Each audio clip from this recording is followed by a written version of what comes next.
Hi, I'm Amy Reyes. This week from Rheumatology Network, we feature two interesting reports that show biologics are not having the negative outcomes patients and doctors worry about. First, doctors writing in the New England Journal of Medicine report on a case study that shows biologics are not associated with worse outcomes in autoimmune patients with COVID-19. And from JAMA Dermatology, researchers report that biologics may not be associated with a higher risk of melanoma. Researchers said that although the results are noteworthy, they were inconclusive. And this week we featured the 2020 treatment guidelines for gout issued by the American College of Rheumatology. And they are recommending treat to target urate lowering therapy for all gout patients.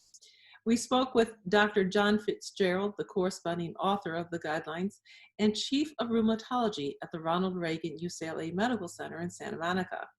In this interview, Dr. Fitzgerald sums up the recommendations for us. Welcome, Dr. Fitzgerald. Okay. So this month, American College of Rheumatology issued 2020 treatment guidelines for gout. The last were issued in 2012. And this time around, it includes a total of 42 recommendations, I think, and 16 of which were issued as strong recommendations. And so I'd like to review those strong recommendations and any others you feel we should highlight, during the course of this discussion. So of the 16, where do we begin? What should? I think the most important recommendations are focusing on the treat to target strategy.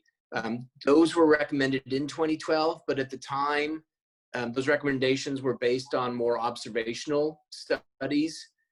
Since 2012, there have been a few trials, most notably a UK nursing trial published by Doherty and colleagues, which was a randomized trial that showed using a treat to target protocol and a treat to target strategy that outcomes were much better than the usual continued care plan that patients were on. So that resulted in much higher adherence rates, much higher utilization of allopurinol,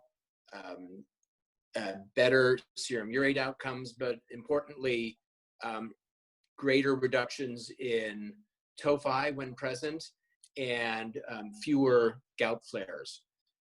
So that resulted in a strong recommendation, which means that we have a high degree of certainty that patients who were well informed would almost without exception agree to that treatment strategy. Mm-hmm.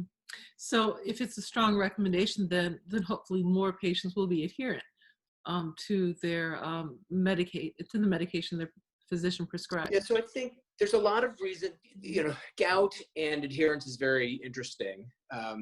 The medicines work well to treat gout. Gout has historically been noted to have high issues with adherence, patients stopping therapy, not continuing therapy. Like any chronic disease, the meds need to be taken for a long time. In gout, we see lower adherence rates than other conditions such as thyroid disease, diabetes, hypertension, cholesterol medicines. The understanding behind that is when you start these medicines to lower the uric acid levels, you can see higher rates of gout during the first few months. When you improve the uric acid, the crystals can become unstable and they can cause inflammation and a gout attack. And so by starting the medicine for the first few months, there's a known increased risk of gout attacks. And this is called ULT,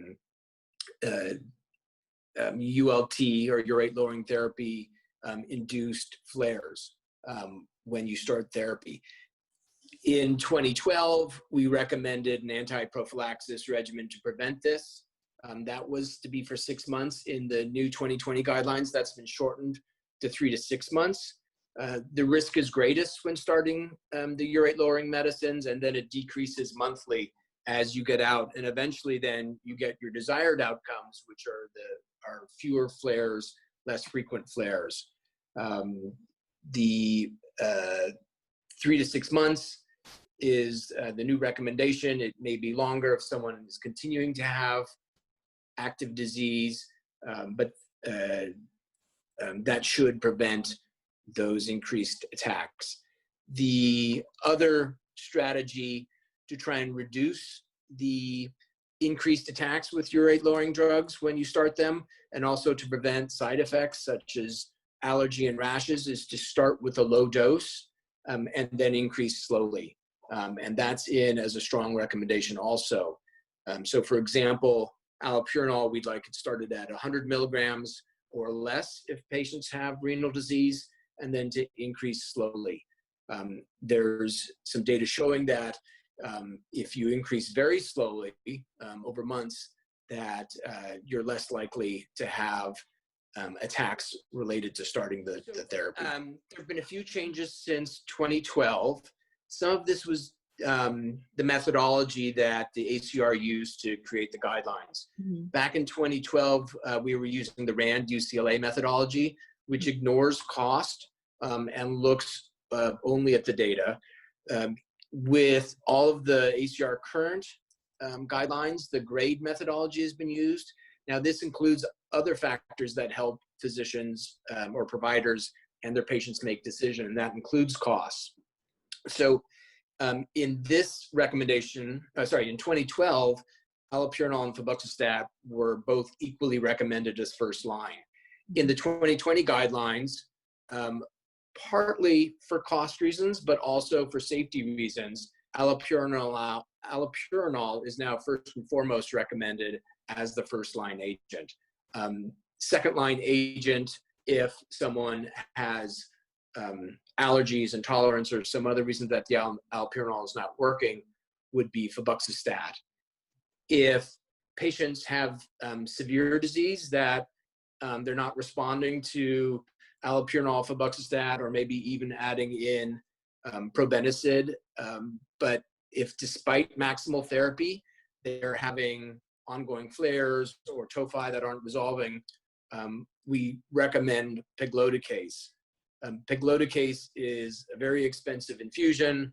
There are potential allergic reactions, and it's recommended for patients with what we're defining as active, significant, either inflammatory gout or tophaceous gout. If patients don't have a lot of inflammatory symptoms or don't have tophi, we don't recommend pegloticase as a first-line agent given the other choices that are available, and that's both cost and safety. And if a patient is doing well on their current therapy, meaning they're having one or fewer attacks per year, they don't have tophi, we don't recommend pegloticase. And then I think in thinking about what's different between 2012 and 2020, the other point to highlight is that in 2012, we recommended HLA-B5801 testing for certain racial and ethnic Asian groups.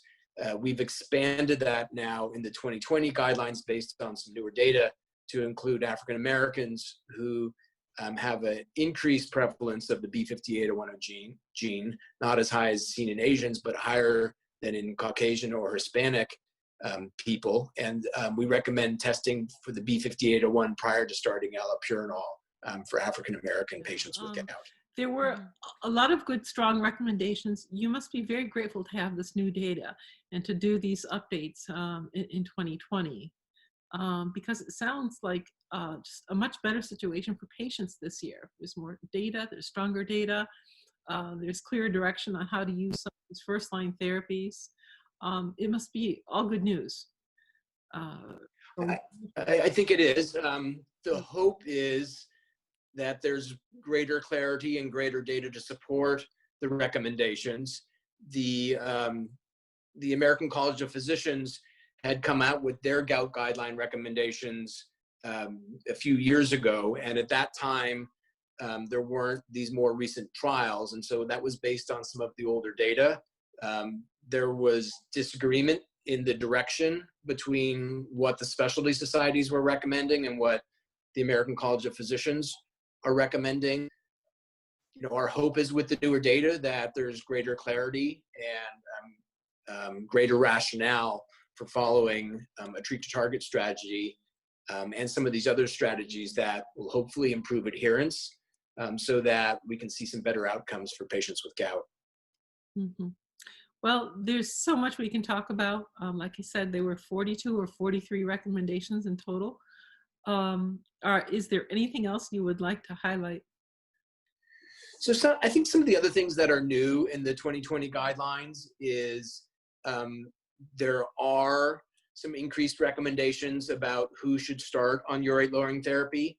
A lot of them are very familiar and similar to the 2012 guidelines. All of the strong recommendations are largely unchanged from the 2012.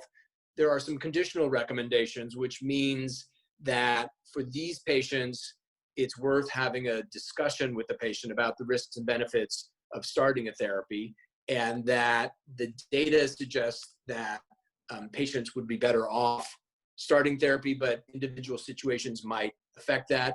Patient preferences might affect that.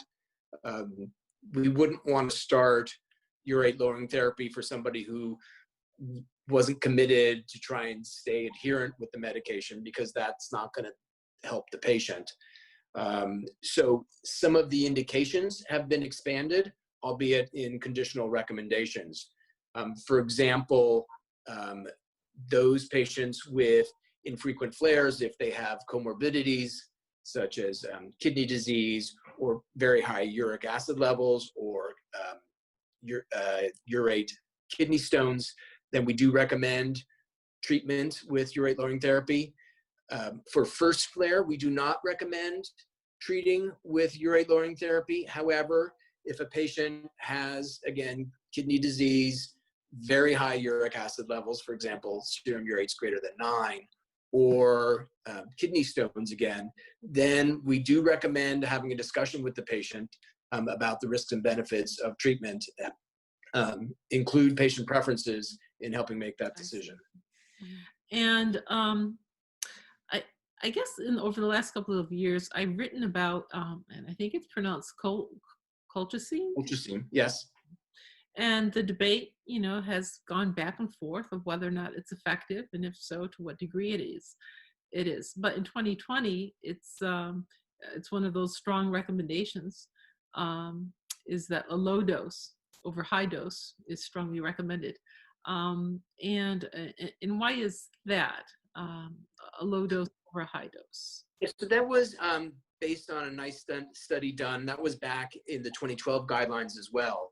Yeah. Is the investigators had looked at historical high-dose colchicine, which was 2 tablets followed by 1 tablet up to a max of 8 tablets in a day, versus looking at 2 tablets followed by 1 tablet on day 1. And what they found is that patients get a similar peak level of the colchicine when you do the 2 tablets and 1 tablet. It both starts the same way, but when you continue giving the colchicine, that peak is then dragged out over many hours. The benefits weren't any better with the high dose regimen, but there was a lot higher side effect profile, mainly GI.